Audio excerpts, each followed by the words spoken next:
Selamat datang ke podcast Aram Bercerita. Hari ini kita akan membincangkan salah satu kes berprofil tinggi di Malaysia yang melibatkan Datin Seri Rosmah Mansor, iaitu mengenai tuduhan rasuah yang membabitkan projek solar hybrid untuk sekolah-sekolah luar bandar di Sarawak. Bersama saya, Ann John, merupakan hos anda hari ini berserta dengan 7 panel yang terdiri daripada pakar undang-undang, penganalisis politik dan wakil media yang berkongsi pandangan mereka. Mari kita mulakan dengan sedikit pengenalan tentang latar belakang kes ini. Kes ini mengkaji isu rasuah yang melibatkan Datin Seri Rosmah Mansor, isteri bekas Perdana Menteri Malaysia Najib Razak, dalam konteks projek solar hybrid untuk 369 sekolah luar bandar di Sarawak.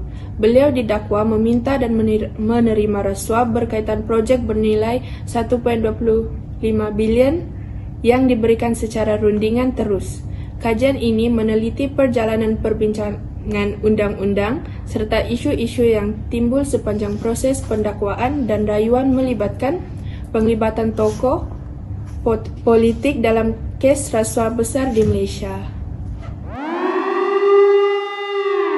Baik, untuk memberi sedikit konteks, kes ini telah bermula sekitar tahun 2016 apabila Datin Seri Rosmah didakwa terlibat dalam perbincangan proyek solar untuk sekolah di kawasan pedalaman Sarawak. Tuduhan yang dikenakan adalah beliau telah menerima rasuah sebagai imbuhan untuk mempengaruhi keputusan proyek yang bernilai sebanyak 1.25 bilion ringgit Malaysia.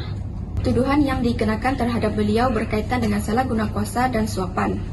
Kes ini melibatkan pelbagai pihak termasuk ahli perniagaan dan pegawai kerajaan yang dipercayai bekerjasama untuk memastikan projek tersebut diserahkan kepada syarikat tertentu. Kes ini menjadi tumpuan kerana melibatkan dana yang besar dan sektor pendidikan.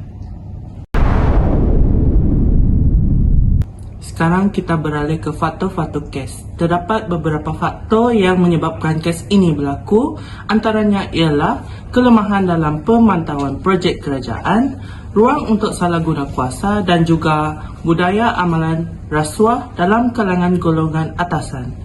Ini menunjukkan perlunya integriti yang tinggi dalam pelaksanaan projek kerajaan. Selain itu, faktor lain yang menyebabkan kes ini berlaku adalah disebabkan ketidakkecekapan dalam pelaksanaan projek. Contohnya, Jepak Holding yang merupakan syarikat solar di Kuching tidak mempunyai kepakaran teknikal dalam melaksanakan projek berskala besar ini. Pemilihan kontraktor yang tidak layak menunjukkan kepentingan politik dan kewangan lebih diutamakan daripada keperluan rakyat. Betul. Tambahan pula, pengaruh politik dan hubungan rapat dengan pihak tertentu juga mungkin menjadi faktor. Kes ini menunjukkan bagaimana pemimpin boleh menggunakan kedudukan mereka untuk mempengaruhi keputusan kerajaan yang sepatutnya bebas daripada kepentingan peribadi. Seterusnya, terdapat 3 pertuduhan rasuah yang dilakukan oleh Datin Seri Rosmah Mansor yang telah didapati bersalah oleh Mahkamah Tinggi dengan membabitkan kes rasuah dalam projek solar hybrid bagi 369 buah sekolah luar bandar di Sarawak yang bernilai 1.25 bilion ringgit. Pertuduhan tersebut telah diputuskan oleh Hakim Muhammad Zaini Mazlan kerana tertuduh didapati gagal dalam menimbulkan keraguan yang munasabah di akhir kes pembelaannya.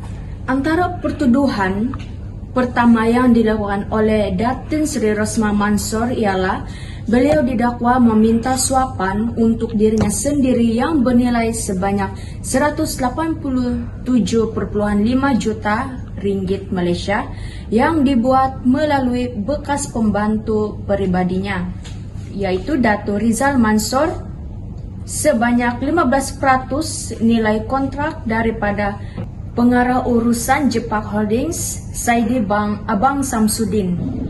Beliau telah didakwa di Sunway Putra Mall, Jalan Putra antara pada bulan Mac dan April pada tahun 2016.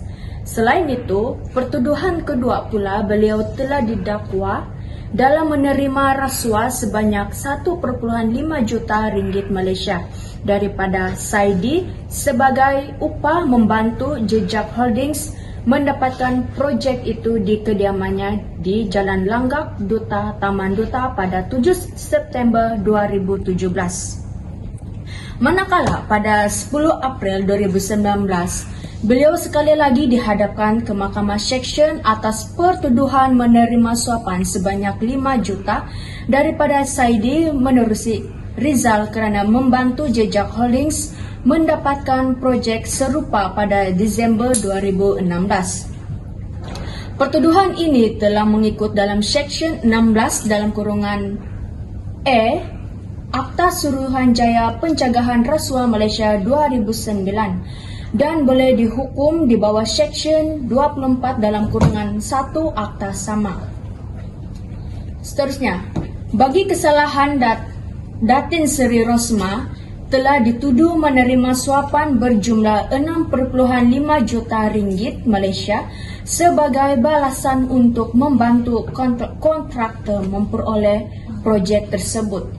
Tindakan undang-undang yang diambil adalah pendakwaan atas tuduhan rasuah, di mana jika sabit kesalahan beliau boleh dikenakan hukuman penjara dan denda yang tinggi. Dalam kes ini, mahkamah mengambil pendekatan serius kerana melibatkan wang rakyat dan sektor pendidikan yang sepatutnya membantu golongan miskin di pedalaman. Hukuman berat yang dicadangkan adalah untuk memberi isyarat bahawa rasuah dalam bentuk apapun tidak boleh diterima. Implikasi kes ini amat besar, terutama sekali terhadap ekonomi dan kepercayaan rakyat terhadap institusi kerajaan. Apabila ada ketirisan dana seperti ini, rakyat yang memerlukan kemudahan tidak akan ada manfaat sementara dana yang besar terbuang begitu Ini saja. juga memberi kesan besar pada kredibiliti kerajaan dalam menangani rasuah. Jika pemimpin negara atau individu berprofil tinggi didapati terlibat dalam rasuah, ini boleh menggugat kepercayaan orang ramai dan pelabur asing terhadap negara. Kita perlu memperkenalkan langkah-langkah pencegahan seperti sistem pemantauan projek yang lebih telus dan bebas daripada pengaruh politik. Selain itu, pendidikan mengenai anti rasuah yang perlu ditekankan di peringkat awal supaya generasi akan datang lebih sedar mengenai kesan buruk rasuah. Kita juga dapat melakukan penilaian semula, dasar rundingan terus iaitu audit dan pengawasan bebas. Setiap projek berskala besar harus melalui audit bebas sebelum diluluskan untuk mengelakkan penyalahgunaan kuasa. Melalui langkah-langkah ini, kesedaran integriti dan kecekapan melawan rasuah dapat ditingkatkan, seterusnya membina budaya yang lebih bersih dan telus dalam sektor awam dan masyarakat. Kita juga perlu menekankan penguatkuasaan yang lebih ketat. Institusi seperti Suruhanjaya Pencegahan Rasuah Malaysia (SPRM) perlu diberikan lebih kuasa untuk menyiasat dan mengambil tindakan tanpa sekatan politik. Dari kes ini, kita belajar bahawa kuasa dan pengaruh boleh disalahgunakan jika tiada mekanisme semak dan imbang yang berkesan.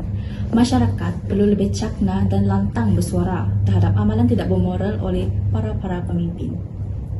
Selain itu, pengajaran yang kita boleh ambil ialah keadilan perlu ditegakkan walau setinggi manapun kedudukan individu tersebut.